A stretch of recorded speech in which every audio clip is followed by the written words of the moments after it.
Piccolo racconto sulle trote. Qua a Lucma c'era una vecchia pozza per le trote dove si potevano allevare 200-300 trote. Decidiamo a gennaio-febbraio di rifarla, anzi meglio di farne due, quindi farne una più sotto, un po' più grande, e rifare quella che c'era prima, in modo da cambiare le trote da un posto all'altro quando è il momento di pulire la vasca.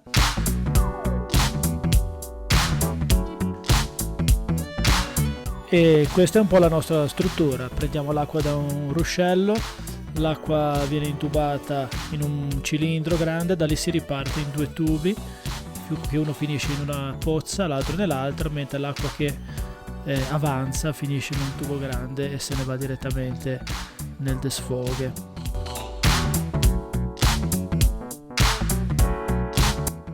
E circa 15 giorni fa il municipio è venuto a regalarci 635 trote da dare da mangiare ai ragazzi del tagliere quando saranno pronte. Se tutto va bene dovrebbero essere circa 40 trote a settimana per 4 mesi, da giugno in poi. Sì, ma dai, non puoi dare da mangiare alle trote. Li dai da bere o li dai da mangiare? Da mangiare! Ah, ma le trote non sono qua, sono lì. Ma prima queste vasche c'erano o non c'erano?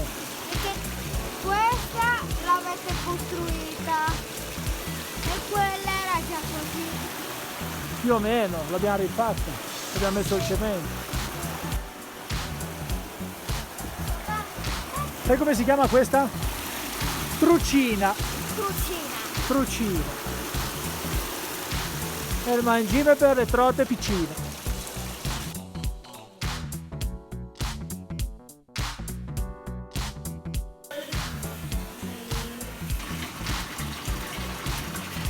Basta.